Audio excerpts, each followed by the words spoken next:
we assume we are the normal people when we're young, and that anybody that deviates from us, they're weird, they're different, But it turns out, Yeah. particularly for CEOs, there are not many people who are willing to step up to the CEO role.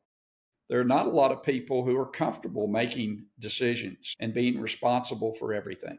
So it turns out CEOs are actually weird. One of the things I learned in the Navy at Nuclear Power School had done a great job of hiring a lot of really smart engineers. You had to have a 3.5 GPA or better from a major university. And we all got down to Orlando. It was a great group of people because they were all really smart, talented engineers. And the organization ran like crap, because just because you put a bunch of smart people in a room doesn't mean the organization will run well at all.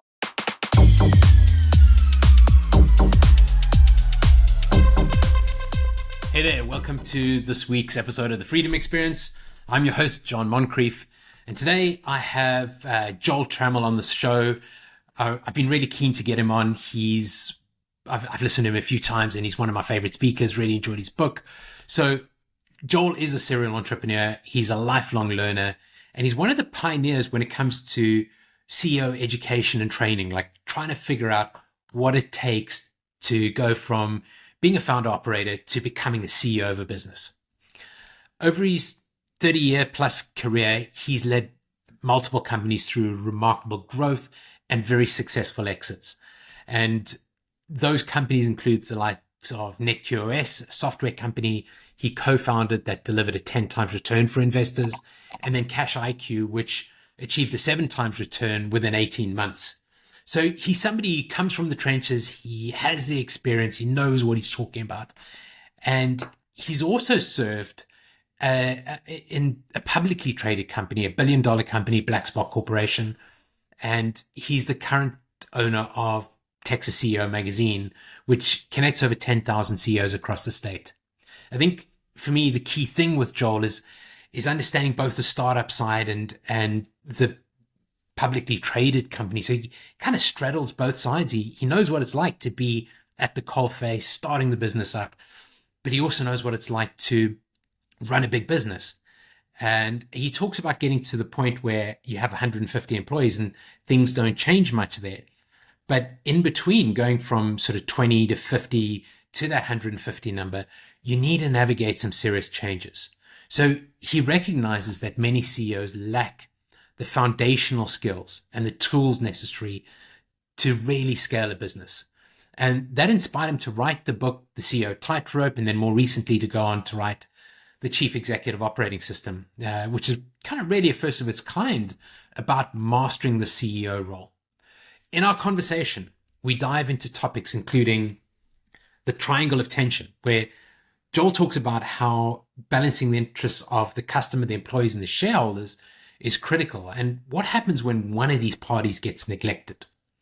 We also talk about navigating the CEO transition, or at least kind of navigating the CEO transition trap.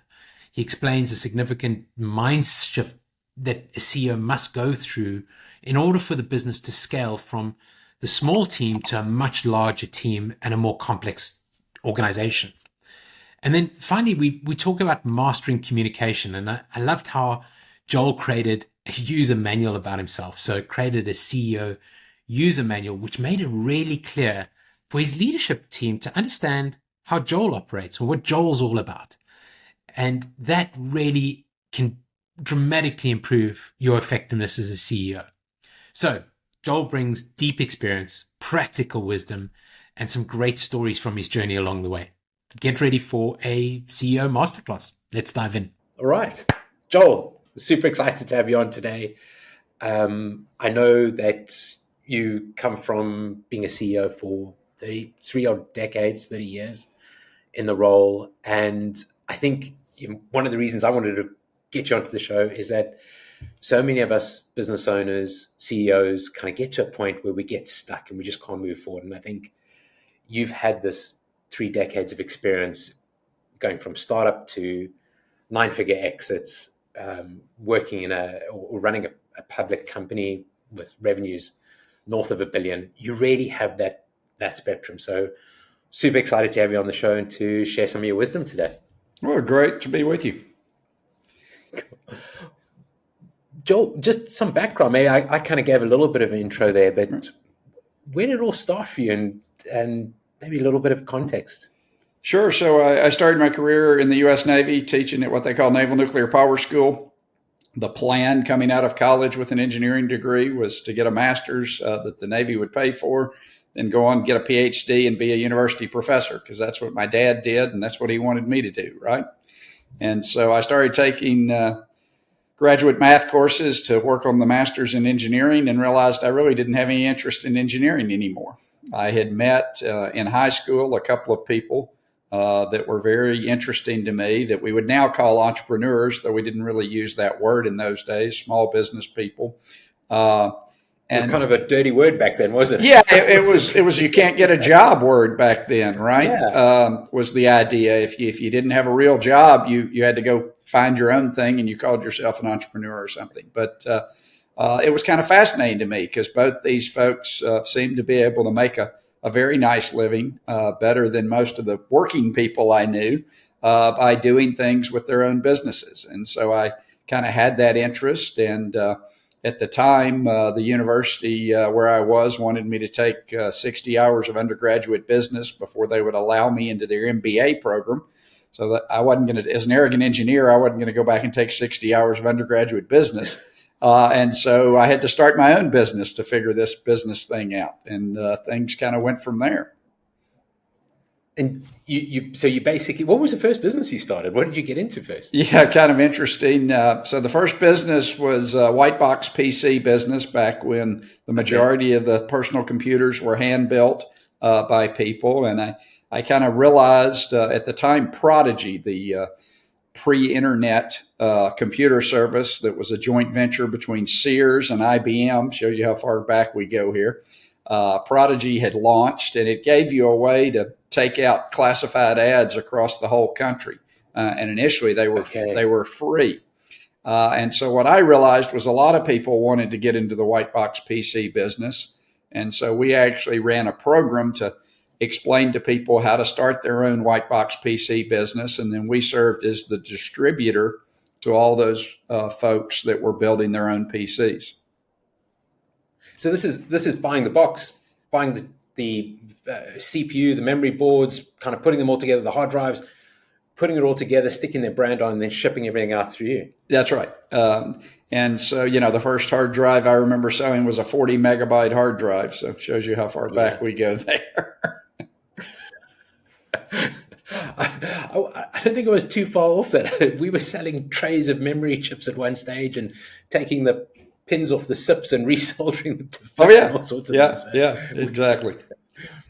So that So that was the first, opportunity to get into business and learn what business was. And there's no better training than running your own business, no matter whether it's a lemonade stand or whatever. It just gives you a very different perspective on the world. And then often you kind of become unemployable, so you better figure out a way to make it work. That's so true. You do. You get to that stage of your life where you just are no longer employable, because you've spent so much time trying to figure out and build and have fun building businesses, I hope. But yeah. So you build this up, but how do you, and one of the things that really interests me is how you've managed to navigate through some of the barriers that so many of us CEOs bump up against. We sort of start a startup, get that going, and land up hitting a barrier somewhere along the line. And you looked at these sort of natural bands or these bands where the business fundamentally changes. And what were those big bands that you identified? Yeah, that's one of the most maybe counterintuitive things that I feel like I've discovered through my career. Most people would assume that the complexity of being CEO and the nature of the job kind of increases linearly, that if you have 10 employees, that's different than having 100 employees, different than having 1,000 employees, and it all kind of linearly scales up. But that's not my experience of how it really works. And so I divide the CEO job into three bands, categories, if you will, from 1 to about 20, 25 employees. Most any competent person can run that business. They're what I call the project manager CEO at that point, because they have the whole concept of what they're doing in their head. And not only are they serving as CEO, but they're also really serving as all the executives of all the functional areas of the business. And so the way that works, when you're the expert on all the areas of the business, the whole game is getting a bunch of doers who pass all the information up to you. You know what everybody's doing. You know what everybody's going on. You know where you're trying to head as a business. You make all the decisions and everything works. And to be successful at that stage, you need to have a good vision and you need to be a good decision maker. And then you just need a bunch of doers who can go out and execute. The problem is that doesn't scale. And somewhere around 20 or 25, most people start sensing there's some friction, there's some chaos that gets introduced.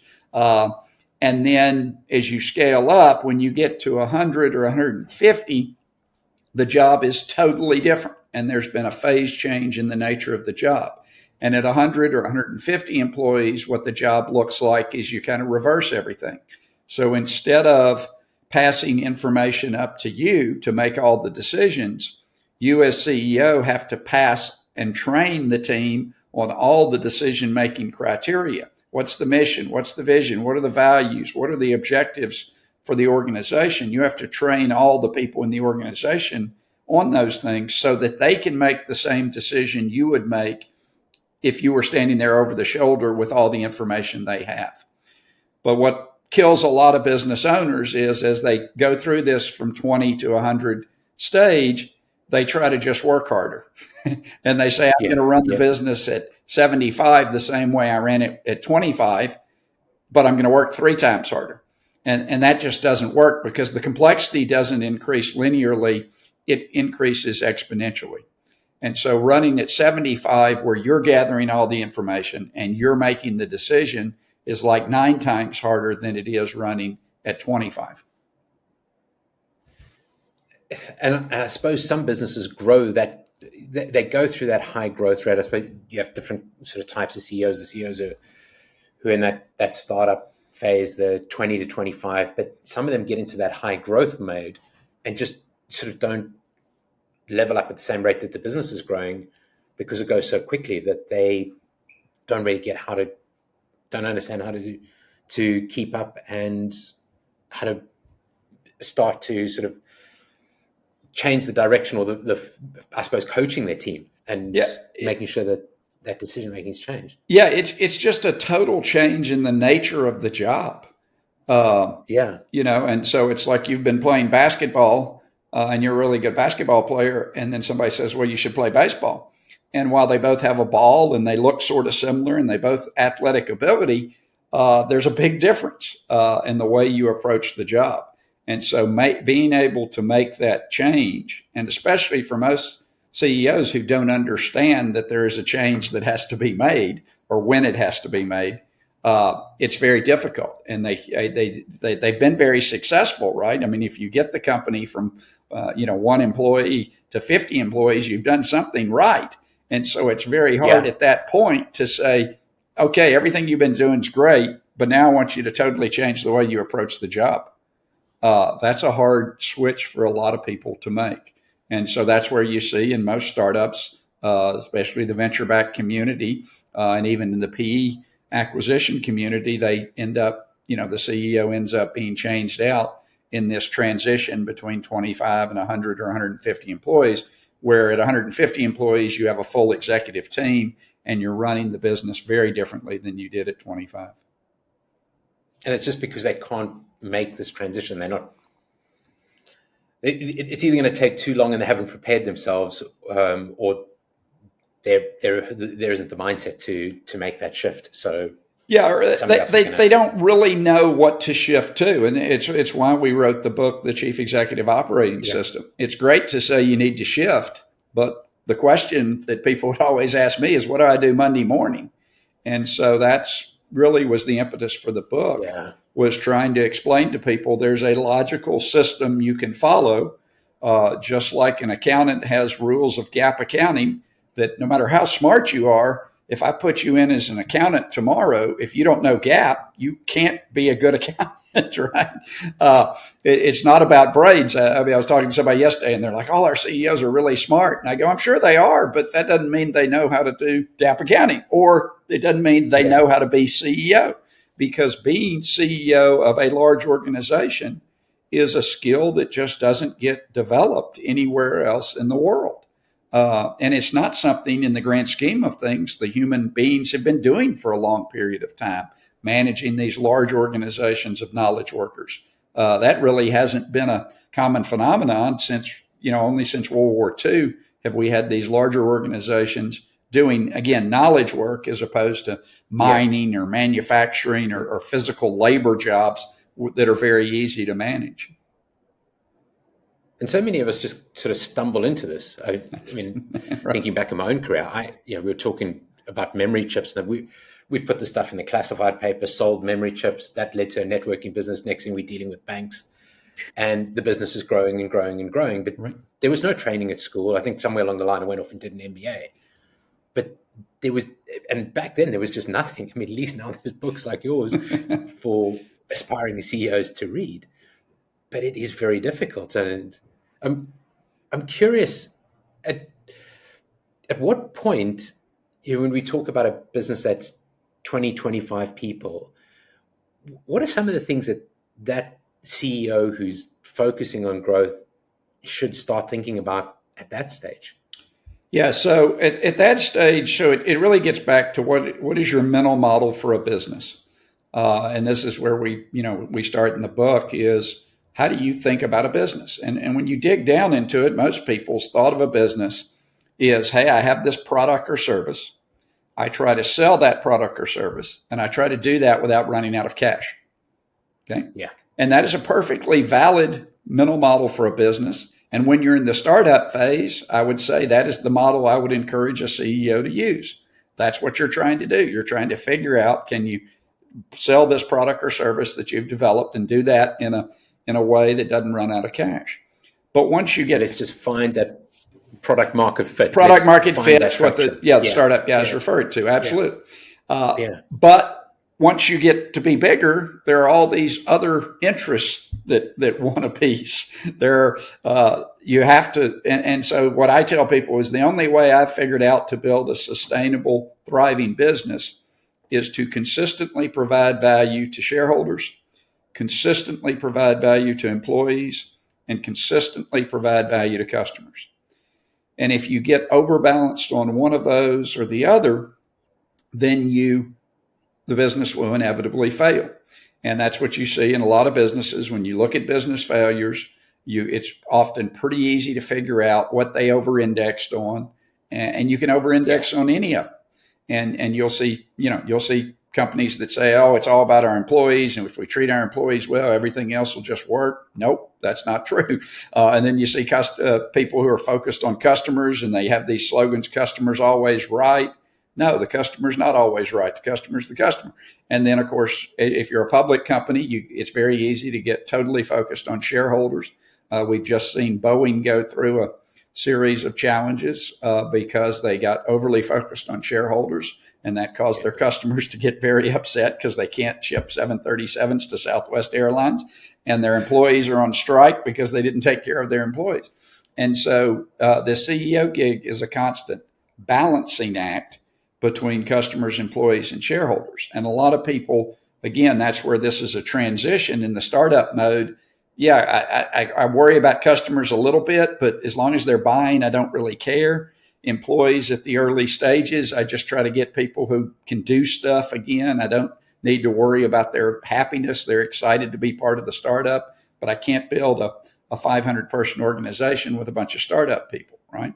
Yeah. And so, and then shareholders, a lot of time in the early stages, even if you have raised money, you just raise money, they're not asking for returns today. But as the organization matures, all these other factors come into play, and you've got to start thinking about how you manage those factors strategically instead of the way most people manage customers and employees, which they only think about customers and employees when there's a problem.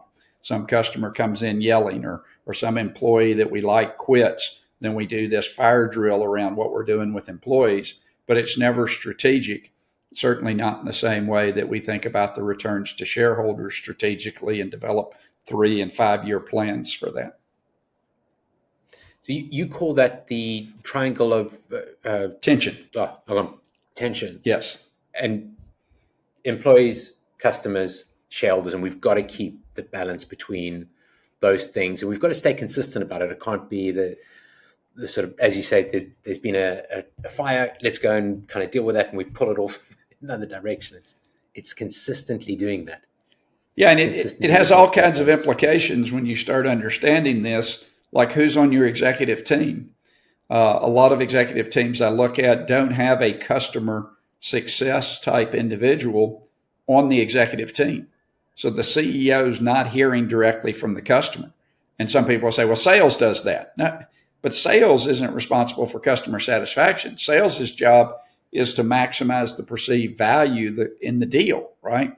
They're interested in the deal. They're not interested in long-term customer satisfaction. That's not their job. And so if you don't have a customer success person at the executive level on your team, you're often not even hearing from your customers, not collecting data from the customers. And the same thing often on employees. People will put their HR leader under the CFO or something, and then you're not hearing from the employees and often not collecting data about the employees. And so then you're trying to balance this triangle of tension when you only have one data source, which is all the financial data, which the shareholders care about. And so it's very easy to get off if you don't have those 3 data sources. So even in the early stages, in that sort of 20 to 25 people, you're thinking about as the business starts to kind of grow and more and more folks or more and more employees are coming in, how am I making sure at least I've got these channels bringing this information back, even if I sort of don't have enough people on the leadership team right now? It's how do we have... I mean, I was talking to a startup the other day and had that exact conversation about the salespeople wanting to look after customer success or customer experience. And you can't, because you're just trying to sell the next deal, particularly in a startup. Yeah. You're far less worried about and what customer if they have a problem, wants to go talk to their salesperson who's going to try to sell them something else, right? I mean, it just doesn't work. Yeah. So being conscious and thinking through what the next stage looks like, and then we go beyond the 2025. What's the big barrier for that next band, for the businesses that are kind of 75 to 100 people? What's holding the CEOs back there? Yeah, so it's tough because, if you think about this model, you've got customers, employees, and shareholders, and then the internal triangle of tension. We talk about sales, marketing, and product. And ideally, you want to find an executive to run each of those areas, because those are the fundamental building blocks of a business. You can find people who are experts in each of those areas. And hopefully you find somebody who's more an expert in each of those areas than you are. But putting that team together is not easy. And of course, most CEOs have no experience hiring executives because unless you've been in the CEO chair, you haven't done it. So you don't even know what to look for. You're often impressed by the fact, they worked at some big company or they had some big responsibility at a big company. And often that's not what makes somebody a good executive in a high growth startup environment. But ideally, you're filling those 6 key positions I talk about with executives that are better and more experienced at their area. And your job becomes then integrating and managing across those 6 connections that you have to make as part of an executive team. So you want to be going from being the smartest person in the room, holding all the decisions, to being kind of the dumbest person in the room when it comes to these other 3 people. Yes. And making sure that they're picking up on those decisions. And that's a difficult thing for CEOs to make that transition, because we want to hold on to everything. Yes. It's very difficult to let go. Yes. Yes. And I think you talked about like ways of doing that and delegating authority and different levels for different people, depending on how comfortable you felt with them. And maybe this is a good starting point for many CEOs. Yeah, so there's a whole bunch of things around managing executives that you need to think about. I mean, the first conversation I had with every executive that worked for me is, what are the 3 metrics we're going to use to judge the performance of your team? And often they would have one, I would have one. We'd argue about it for a while. We'd figure out what the third one was. And then in the old days, when we all were in physical offices, I'd have them put those metrics up on their bulletin board so that anybody walking by the office could see what those metrics were. And so, that's a starting point. And then what is your responsibility in the organization? I want a one sentence. What do you own in the organization as an executive? And then what's your authority level? What decisions can you make without asking me? And what decisions do you need to come ask me about? And then a well set quarterly goal system, it kind of completes it. And then if you've got all those things in place, then it's very clear what's expected of the person, how you're going to measure the person, and you can hold them accountable to deliver results. But most organizations are very sloppy about these things, or don't write them down, don't think about them regularly.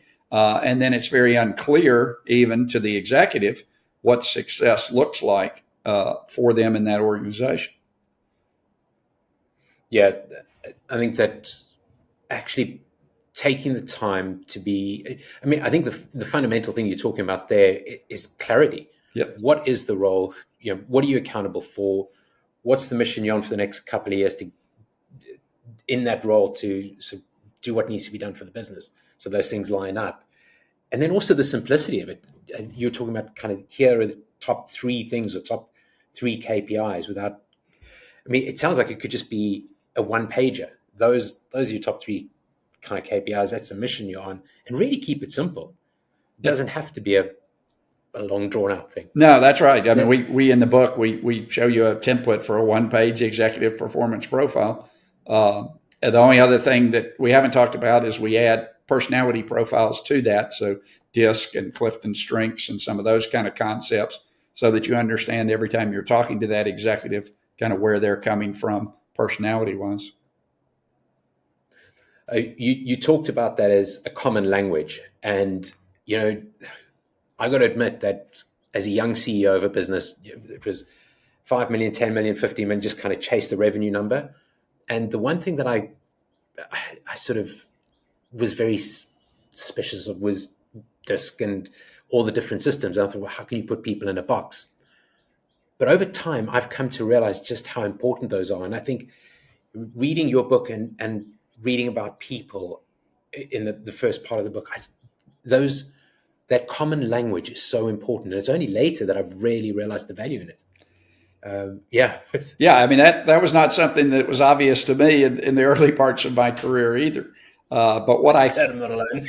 What I found out was the key thing that you have to think about is the CEO job is largely a communication job, right? You're not doing any work. You're largely communicating. And it turns out that not everybody in the world is exactly like me personality-wise. Now, for some people, that's a revelation, right? We assume we are the normal people when we're young, and that anybody that deviates from us, they're weird, they're different, But it turns out, particularly for CEOs, there are not many people who are willing to step up to the CEO role. There are not a lot of people who are comfortable making decisions and being responsible for everything. So it turns out CEOs are actually weird in the, if we look at normal distributions of behavior across the human species, we're in the 10th or 90th percentile, however you want to look at it, on a lot of behaviors. Well, how that relates to communication is when I say something, the way most people interpret it is they interpret if they said the exact same words that they just heard, what would they mean by those words? Well, it turns out that if they're very different behaviorally than me, they may interpret my words very differently. And I remember in one of my first management jobs, a young lady referred to me as being very harsh. And I was like, what? I'm just giving you the facts, telling you exactly how it is. But if she would have said what I said, it would have been her being harsh. And I went, oh, this is different, And so I hear managers and CEOs all the time say, well, all I said was this. And they give me some sentence. And I go, it doesn't matter what you said. It matters what they heard. And if you don't understand the filter they're running it through in their mind, then you're not communicating. You're talking, but you're not communicating. not. You took this to a whole other level. You actually put together a Joel kind of operational manual, right? Right. CEO Joel, 15 points about how Joel operates. And I thought that was very unique. I don't think I've ever seen it before, but maybe just for the audience, tell a little bit about what that was all about. Well, I began to understand all these things that made me weird, that I didn't realize until engaging with other people. And so I said, well, why don't I just tell all these things up front that I've figured out? So, things like somebody would send me a 3 or 4 paragraph email, somebody in the company, probably somebody that didn't work directly for me, so I didn't know them very well, because the people that knew me well knew not to send probably a 3 or 4 paragraph email, but to bullet point it. But somebody sends you this 3 or 4 paragraph email and you start reading it. And, the first paragraph, they're just telling you stuff. And then the second paragraph, they're just telling you stuff. And I'm getting very antsy at this point because there's nothing to do. Because as a D-type personality, I want to do something. I want to take action. I'm highly biased to take action immediately, right? And so I read. And finally on that 4th paragraph, they've got a question like, hey, Joel, I'm thinking of doing this. Is that okay? And I would reply to that email with 3 simple letters. Y-E-S. Yes. Hey, they asked a question. I answered the question. I read all the email. I'm not sure why they sent all that other background. They could have just asked the question, but God bless them. Have a nice day, But I did not realize that many people in your organization will interpret that yes answer, which to me is just answering the question you asked and saving you time, as being rude, as I probably didn't even read the message, as I probably don't like the person. Maybe I'm mad at you for some reason, because if they type just yes to an email, that's what they would have meant. So they start reading between the lines. They start reading between the lines. So one of the lines in my user manual is, don't read between the lines. There is no space between the lines. I'm a very literal person. And you need to understand that when you're communicating with me. Now, I will try understanding that. I will try next time I get the 4 paragraph email to say, thank you for the hard work and all the dedication. And sounds like you've really got this issue under control, and absolutely you can do what you want.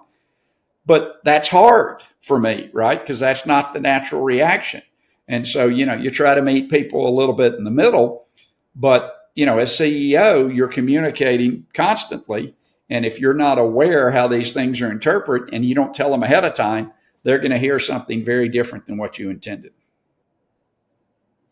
Yeah, I walked away from that thinking, okay, I've got to sit down and I've got to do this and put down those points about the sort of Jean user manual. And I think it's, regardless of whether you're at that, haven't got past the 2025 yet, and you're just a team of sort of 5 and starting up, or you're up to that 100 odd, having that user manual is so important. It's just, it was really probably one of the biggest takeaways from the book for me.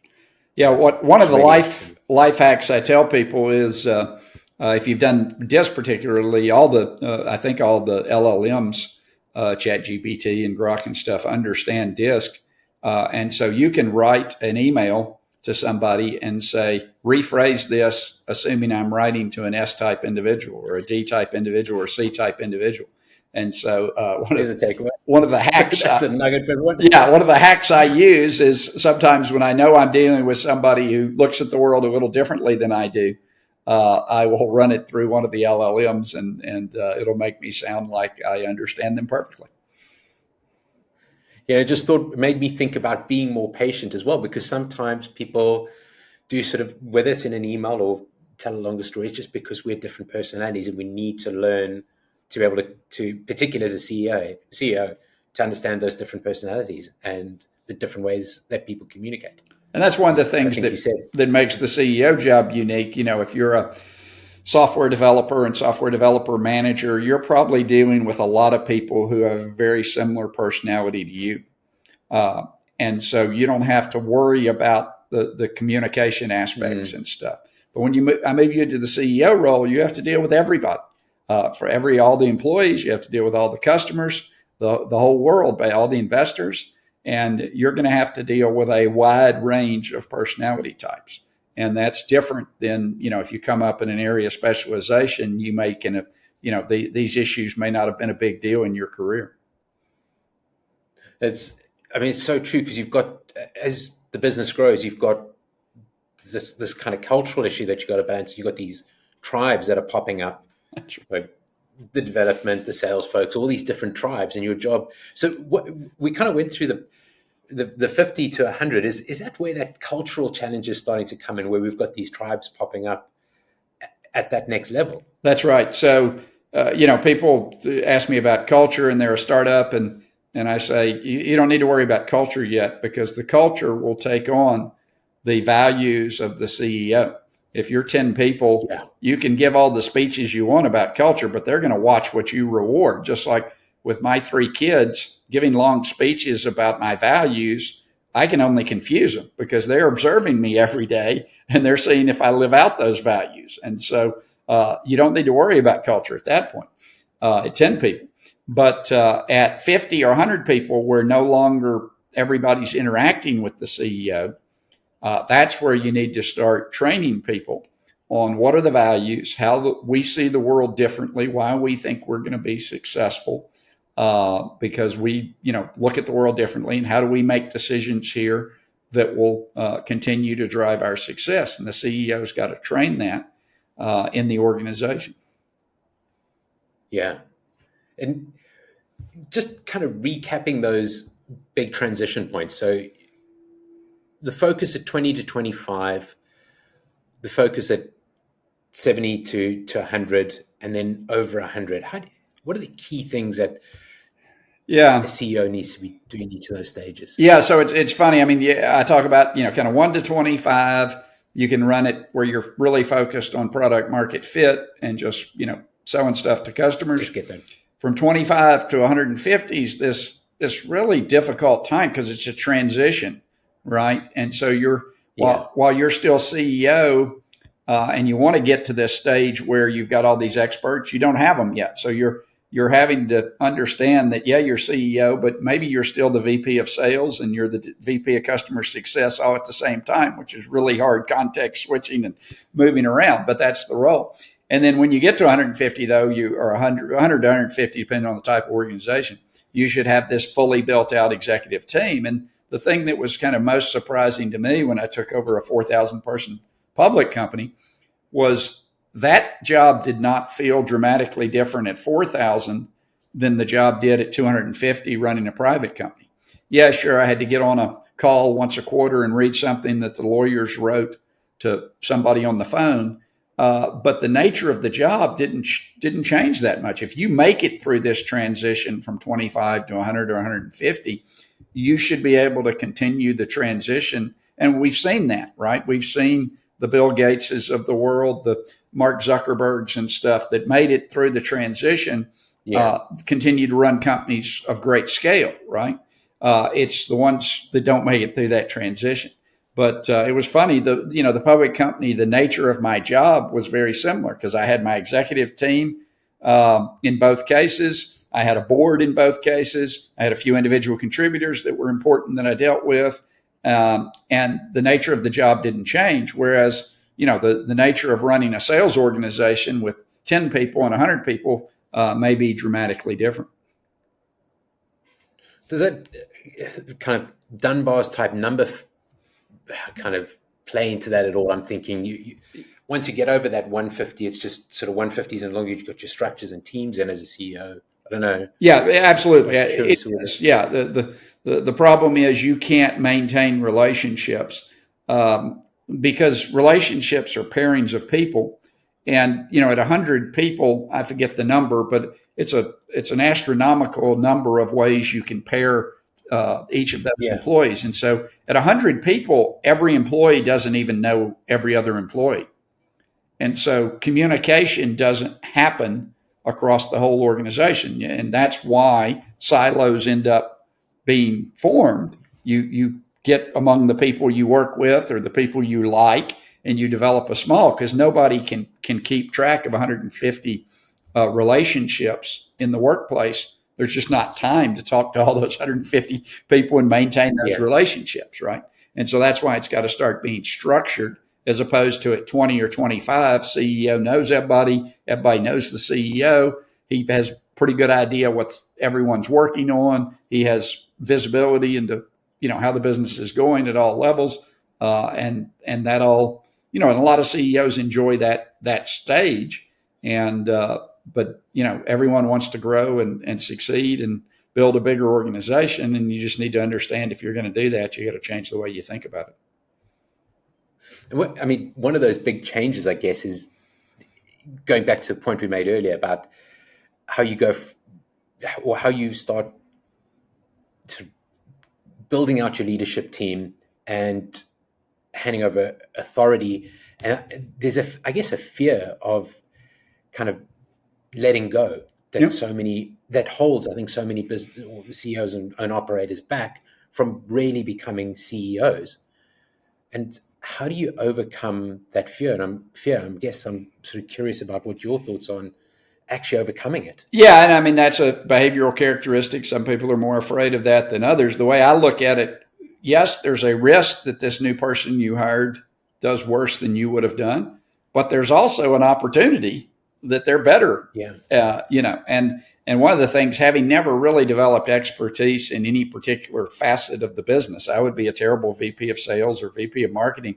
I looked at it as a huge opportunity to get somebody in who would be better at this thing, because I know I'm not a great salesperson. I know when I start the business, though, I've got to be the salesperson. I've got to be the marketing exec. I got to be all those things. But I'm not very good at any of those things. I'm okay, but I'm not great. And I want the great people on my team. And so to me, that every executive hire was an opportunity to get access to talent that was a level beyond, in that particular area, what my talent level was. And, people talk about you hire people smarter than you. That's a little cheesy. I don't know if all my execs were smarter than me. I don't care whether they're smarter than me. I care whether they're better at their job than I was doing my job, right? I don't care if they're dumb as a rock, but if they can sell stuff better than anybody else, that, great, and run their organization. So people get hung up on the smart thing. Because that was one of the things I learned in the Navy. The Navy at Nuclear Power School had done a great job of hiring a lot of really smart engineers. You had to have a 3.5 GPA or better from a major university. And we all got down to Orlando. It was a great group of people because they were all really smart, talented engineers. And the organization ran like crap, because just because you put a bunch of smart people in a room doesn't mean the organization will run well at all.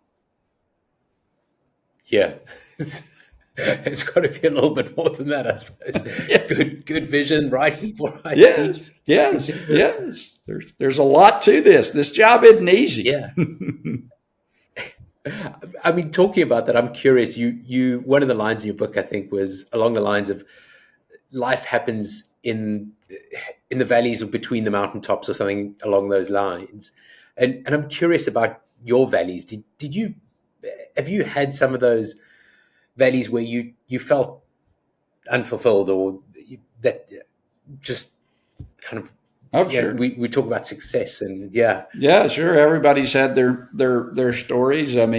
My favorite story that was I walked into a board meeting on September 2002. So we've gone through 9/11.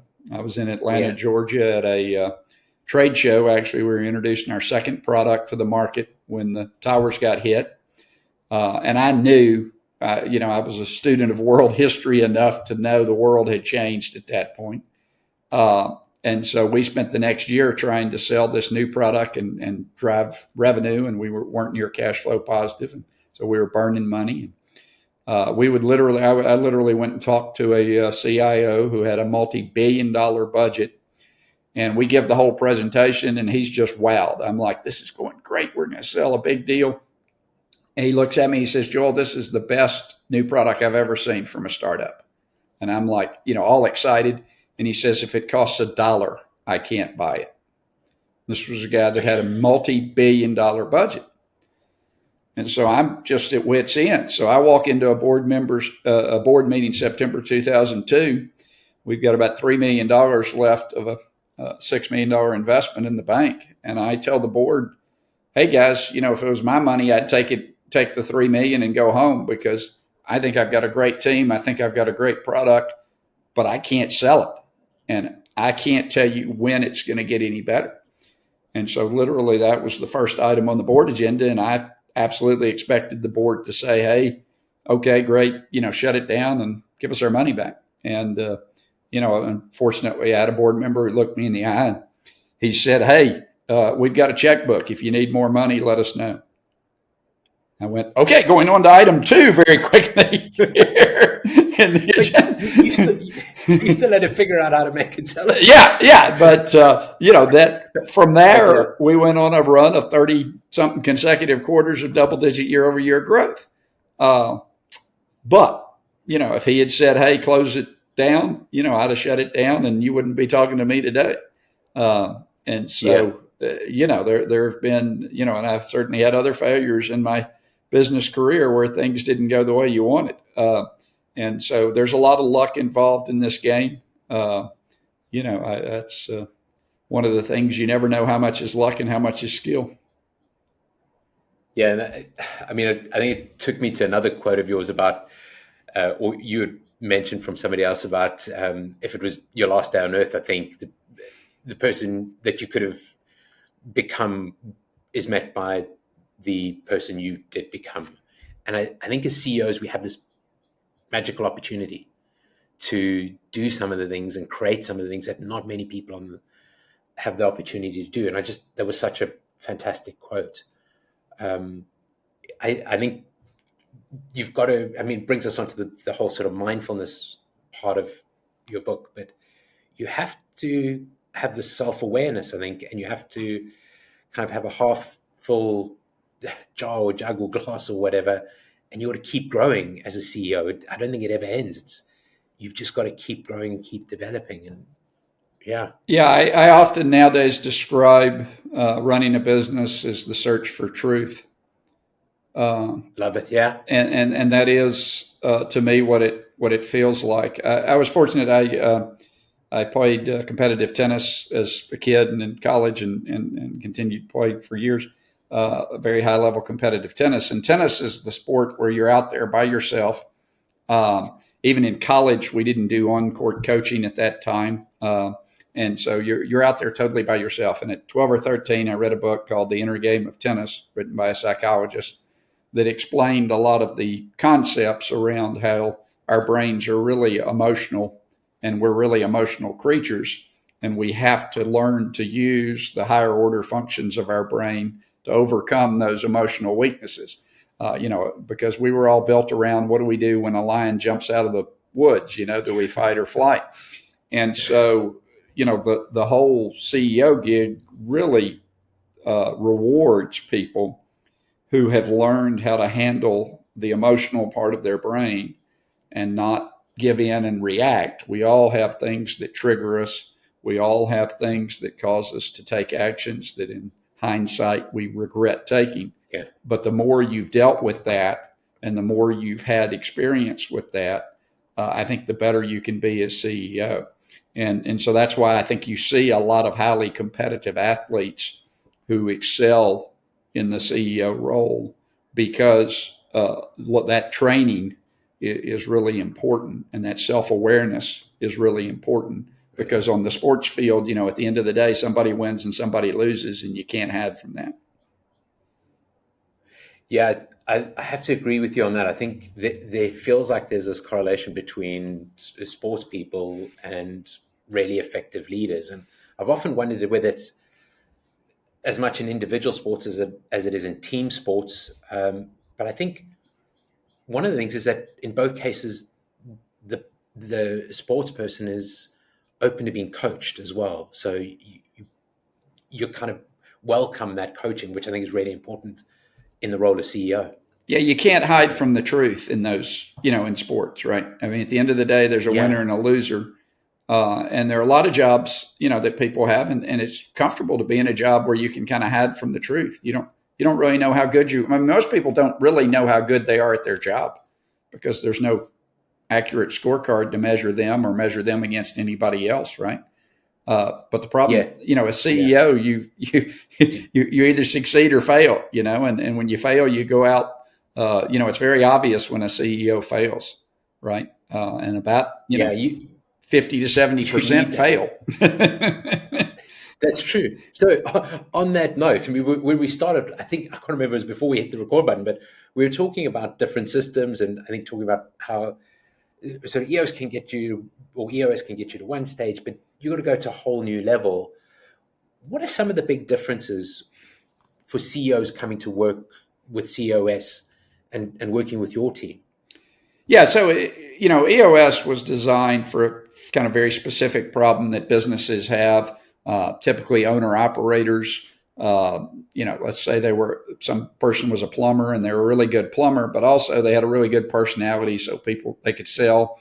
And so they wake up one day and they've got 15 plumbers working for them, but they don't really want to run a business. They want to go hunting every other weekend, and they don't really want to be engaged as the person to operate the business. Well, at a small scale, EOS gives you a very effective methodology for how do you bring somebody in, let them run the business while you're still the CEO in title, and you can still do some plumbing if you like, and you can do some sales when you like, and but keep the business running well, and that's great. It's that kind of lifestyle business that's running really well. That's right, and that's fine in that 1 to 25, 30 employee range. That can work, but if you're scaling a business into the hundreds and to get higher valuation, that business, you can't have one executive that's running everything. What you're doing with EOS is basically putting somebody else in the CEO chair that has the same limitations that you would going from 25 to 100, right?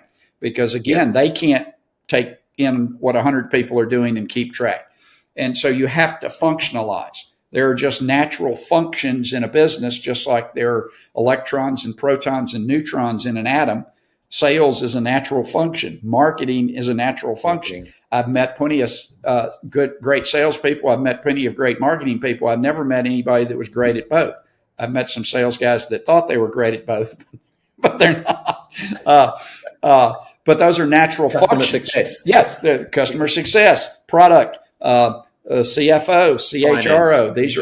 These are all areas that, to be really good at them, you have to do them for 20 years and develop the experience, because everybody else is out there trying to be really good at them too.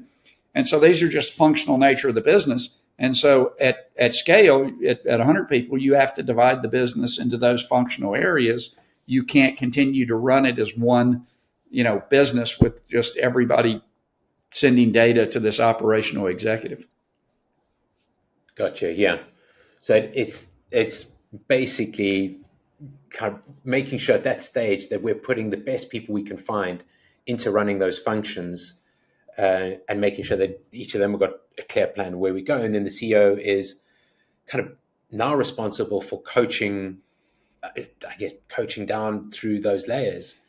Yeah, really integrating, making sure that everybody understands how all of those, I look at them as 6 wheels on a vehicle, how each of those wheels is turning and how it is required. And if one of the, I'm constantly playing kind of whack-a-mole as a CEO. I'm looking at my sales, marketing, product, my customer success, my employee, and my shareholder buckets, financial bucket, as 6 wheels on a bus. And I'm constantly looking to see which one of those wheels is turning the slowest. Okay. Because that inevitably is holding the team back. And then I got to try to work on that one and go fix that one and make it better. Do I have the right exec in? Do they have the right train? Do they have the right resources? What can I do to help? And then, of course, that starts turning faster. And so then there's another one that's slowing down the train, right? But keeping all those integrated, communicating with each other, understanding the interdependencies, and understanding that, one group can't be successful without all of us being successful. You can't have, just because you have a great sales team doesn't mean the business is going to be successful. Yeah. Yeah. So one last big question for you, I guess, is we talked about entrepreneurship right at the beginning and how it was almost a dirty word back in, I suppose, the sort of 70s or so. But entrepreneurship, a lot of it's about freedom and finding some freedom. And I'm curious about what freedom means to you, Joel. What that's meant in your life. Yeah, so for me, the big reason I went in that direction, I had a couple of brothers, one who was 18 years older, one that was 9 years older. They were both engineers as well. And so they were old enough that I got to see their careers develop, while I was still young. And what I observed was they were at the mercy of these big companies. Numerous times they had to move because a plant got shut down Yeah. or something changed ownership or whatever. And I'm fine if I fail, but I'm not so good if you fail and that causes me to lose my job. Right?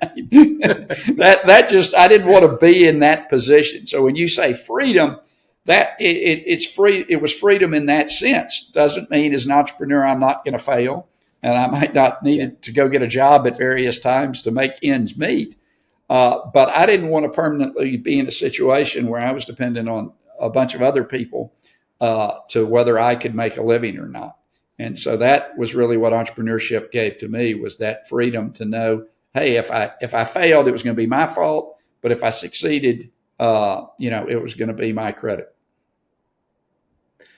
And I guess now the message for CEOs, owner operators listening to this is that if you don't want your business to become a prison, you've got to change that mindset, and you need to start looking at things like COS and how you bring some of that into your business to make sure that you're actually intentional about creating that freedom, rather than just kind of think, oh, let's start a business or be an entrepreneur and create it. Yeah, the good news is you may feel like you don't know what you're doing, but I can promise you 99% of the CEOs feel the same way. And the second thing is there is a solution. There is a way to think about this job. There's a systematic way to do it that any competent CEO can master. We're not talking rocket science. We're talking basic discipline. But if you've never been exposed to it, just like if you've never been exposed to gap accounting, you're not going to uncover gap accounting just because you're smart, right?